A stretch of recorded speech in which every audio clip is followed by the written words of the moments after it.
This video is about our 40-year search for the perfect yacht on which to explore those faraway destinations we all dream about.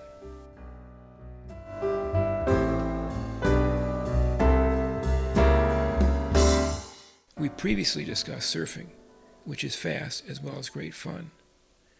But limiting yourself to destinations that are downwind greatly reduces the options for where and when to go. In this chapter, we're going to take you through the process that has led to our ultimate cruising yacht, one which makes uphill passages almost as comfortably as downwind. For the first time, we will divulge the logic that underlies the design of our wave-piercing hulls. And we will give away some of the secret sauce that makes our sailing designs perform so well in a short-handed cruising contest. Finally, we'll make some comments on the ultimate storm tactic, the one you'll want to use when you've run out of options. When the speed, comfort, and range recipe is just right, amazing things are possible. The three FPB 78s put a cumulative 47,000 nautical miles behind them early in their cruising careers. Much of this was upwind. Cochise went Fiji, Raiatea, Panama in less than a month. Grey Wolf and Iron Lady crossed the Pacific, cruised Tierra del Fuego, and then Antarctica, before returning home to the Channel Islands off the coast of France and Beaufort, North Carolina, respectively. Of course, there are lots of trade-offs involved in all this, of which draft is the first consideration. For the FPBs, our target is 5 feet. For the sailing yachts, 5.5 to 8 feet. As little as 6 inches difference in draft can have a big impact on where you can go. The basics of upwind comfort are straightforward. Does the yacht hobby horse going to weather, or does it dampen that motion quickly? When the bow drops after the passage of a wave, does it land comfortably or with a loud bang? What sort of average speed can be maintained? How far from the pitch center do you keep watch, cook, and sleep? The layout of the early 1980s Deerfoot 62 and the recent FPB 78 both have their working areas and sea cabins near or on the pitch axis. From a comfort and safety standpoint, we like to have our interiors laid out so the furniture tends to hold your body in place, with lots of handrails close by.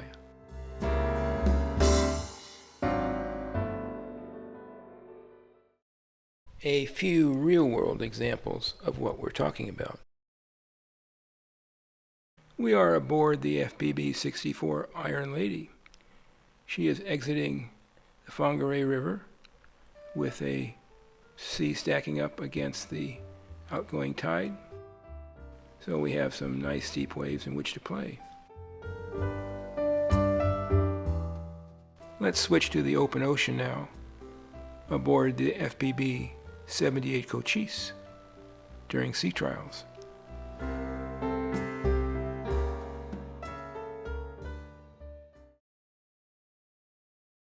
Yeah, we're heading south. There's 2.5 to 3 needle seas on our shoulders, so we're punching into it pretty comfortably. So you guys might be wondering why we keep going uphill. We're testing the boat in all sorts of configurations. Right now she's very light. We're less than 1,000 gallons of fresh water, about 800 gallons of diesel. And we're trimmed by the stern. See how that works in this light configuration. It's working pretty well. You'll see she's nice soft motion. No banging, 10.5 knots through this stuff. This is the FPB 64 Buffalo Nickel, Fiji bound from New Zealand in a nice stiff northwester. Buffalo Nickel is averaging better than 9.5 knots. It's blowing 18 to 25 knots in the gusts. Seas are anywhere from 1.5 to 2.5 meters, and they're about 35 degrees off the bow.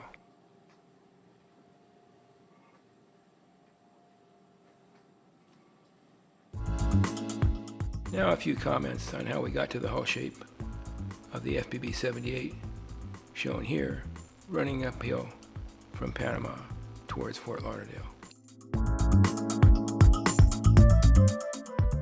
Our search for the perfect cruising yacht started back in the mid-70s.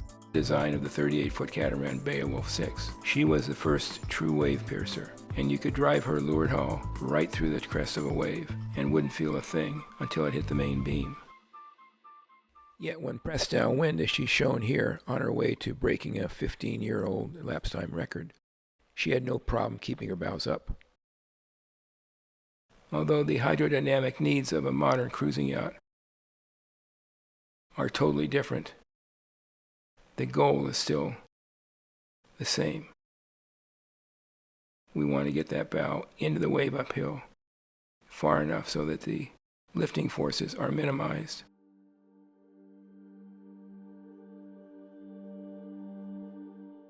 For us, the main difference between the sailing designs and the FPBs is the fact that the FPBs do not require hull form stability to offset the sailing loads. This makes it possible for us to draw finer forward sections and their related sterns. The computer image on the screen now shows a comparison of the FPB hulls. Although these may look similar, each has a distinct set of characteristics which sets it apart. This series of photos by New Zealander Ivor Wilkins illustrates several key aspects of our design philosophy. The first is moderate beam and balanced hull ends. Note how the bow and stern are well immersed, but neither is overpowering the other. There should be just enough dead rise forward so the hull lands softly, but not so much that the bow locks in when steering. Now comes the tricky part. There needs to be sufficient reserve buoyancy forward to provide lift in sea states like these, but not so much that it slows the boat down significantly when it drives through the wave. The FPB 64 is doing exactly what we want it to do in these conditions. Consider what would happen if the boat had more volume in the stern. Volume would have to be added to the bow to offset it, or the bow would be driven underwater. The bow would pitch up more, the boat would slow down, begin to hobby horse, slow down more, and then you're hit by the next wave. Pretty soon you're not making any progress at all, you're just bouncing around. It's not easy, and there's a little bit of luck involved, but when you get it right, the boat will drive smoothly through the wave with little change in speed.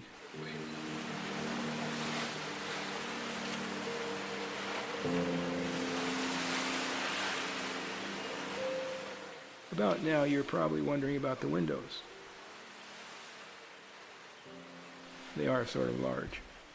The FPB 64, 83, and 97 have 3/4 inch solid windows forward and on the sides.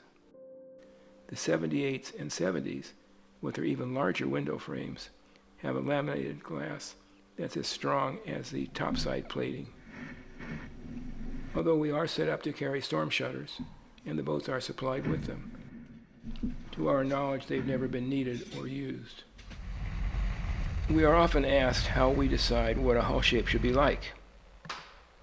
We've used velocity prediction and hull design codes since the 70s, starting with Beowulf 6. In the mid-1980s, we were amongst the first to employ George Hazen's fast yacht suite.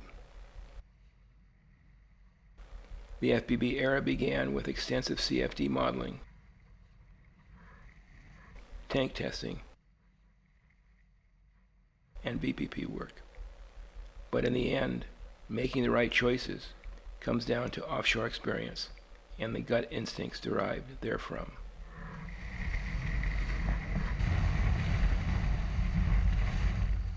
The ability of the FPB 78 to cut smoothly through these 3 to 6 foot Gulf Stream waves and surf under control at high speed in confused seas can be traced all the way back to the 1975 designed Beowulf 6.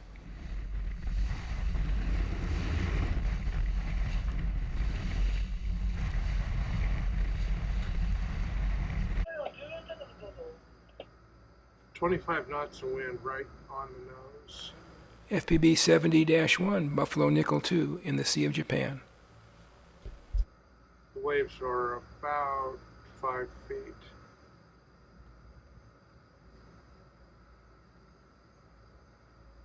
Now we get to the steering control. This is critical for surfing, important for close quarters maneuvering.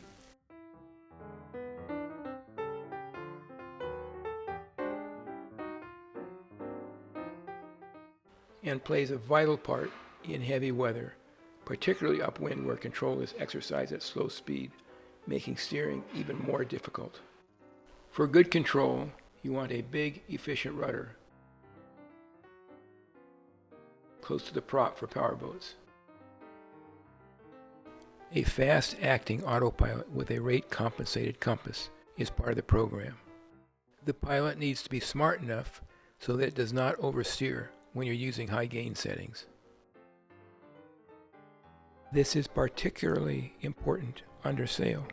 Dual autopilot pump systems are recommended both for backup and to double rudder speed when faster rudder travel is required. We always fit a massive array of spot and driving lights on the forward mast to illuminate the sea state in heavy weather.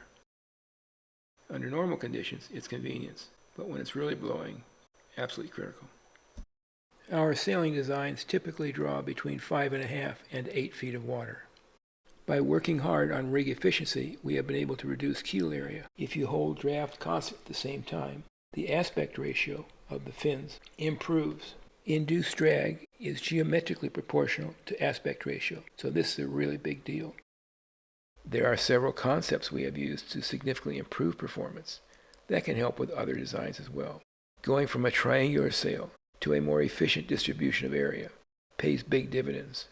Where backstays are in the way, a strip of UHMW tape sewn on the leech of the sail, together with a piece of slippery pipe over the backstay, and in all but the lightest of winds, we've been able to get our mainsails to clear.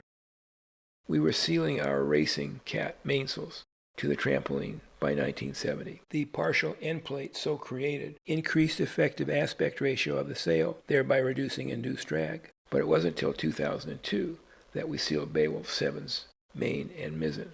This gained us 5 degrees to weather and a half a knot of boat speed reaching. Note the vertical battens in the foot and leech of the jib. This allowed a rounder shape compared to the hollow otherwise necessary. Another easy gain. The shallower your draft, the less efficient your keel, the more important are these rig modifications towards efficiency. Before we go on to this next section, let's stop for a minute and remind ourselves why we're doing this. It's to cut those lines and go cruising.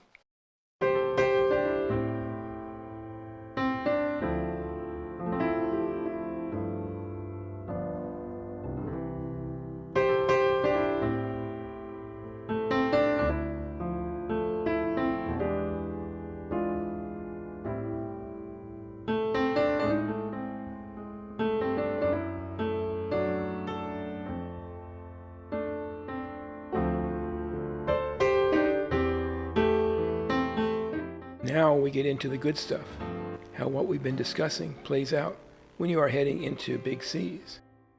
Keep in mind that the wide-angle lenses used by the video cameras make the waves look much smaller than they really are. Direct experience and research for our book Surviving the Storm, which you can get as a free download on setsail.com, has convinced us that there comes a time when running off is no longer safe and the tactic of choice becomes heading into the waves. This point will occur much later if you have the ability to surf under control, which is often the best choice dealing with tropical storm systems. Rudder force is proportional to the square of your boat speed, so slowing down when you head into the waves has a huge negative impact on steering responsiveness. Watch these next two sequences, which occur in less than 30 seconds. First, a set of waves from the port,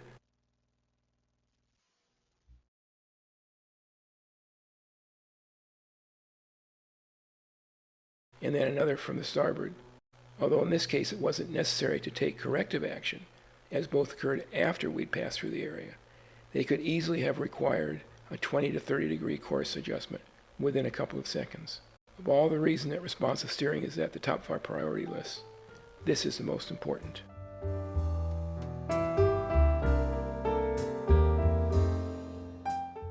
There are those rare occasions when you want instantaneous control. For example, when a sneaker wave comes at you from the side.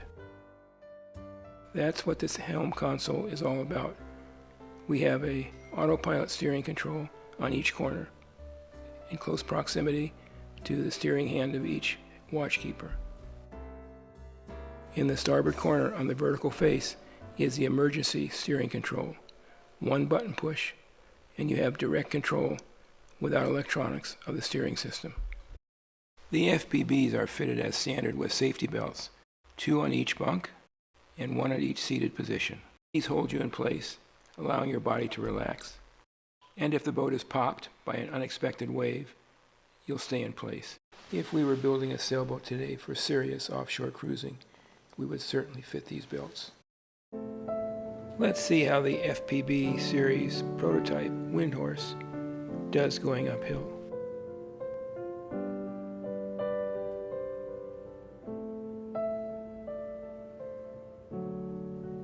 We're going uphill. We've just left the Bahamas and are headed towards Lunenburg, Nova Scotia.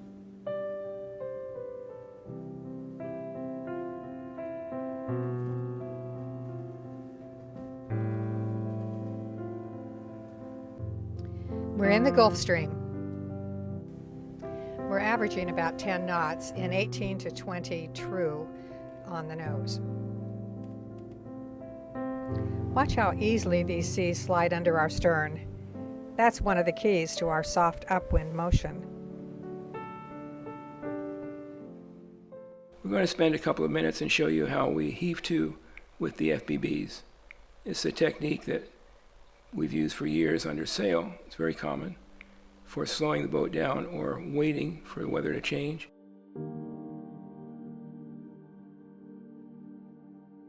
Welcome aboard, Cochise, folks. We're out in the Gulf Stream, heading north with the current against a northerly breeze. Engines are turning about 1350 RPM. We're making about 11.5 knots over the bottom. Got a knot and a half current pushing. Of course, that's stacking the waves up. So we're going to do a couple of experiments, slowing the boat down in a heaving to position, and then just find her natural position of beam to the seas and see what happens. We're going to bring the boat around here to about 30 degrees off the seas here. Well, we're making 6 knots, 6.5 knots over the bottom.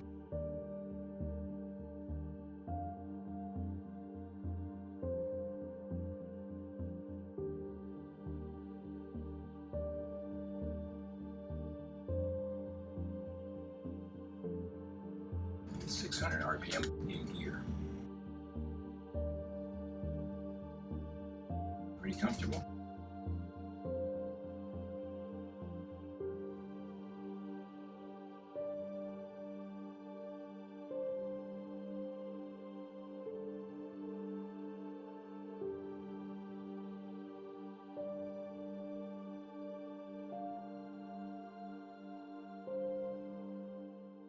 We've been chasing upwind comfort from the very beginning of our search for the perfect yacht.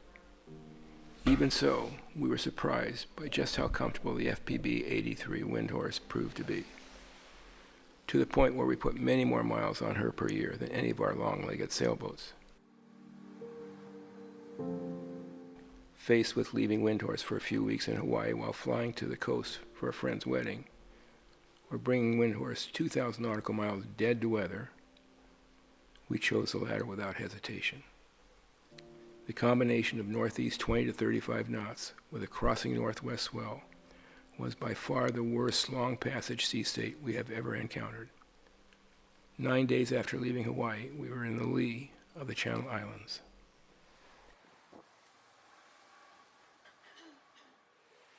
Having grown used to Windhorse, we became soft, so the search for upwind comfort continued, culminating in the FPB 70 and 78. You can tune hull shape, polar moments, and longitudinal stability to a point, but there's always going to be some conditions which are disagreeable. This is a worst-case sea state, given Cochise's payload, which is light, and the fact that she is trimmed by the bow, when she's optimized for being trimmed by the stern.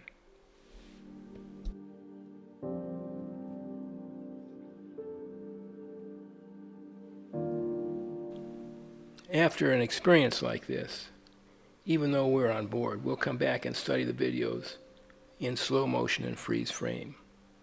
What we're looking for here is how the hull reacts to the seas and how quickly she dampens out, even though she's out of trim.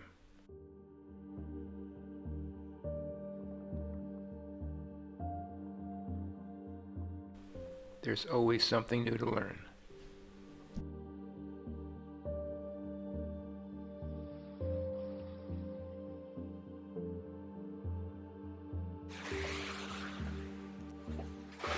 That was fun.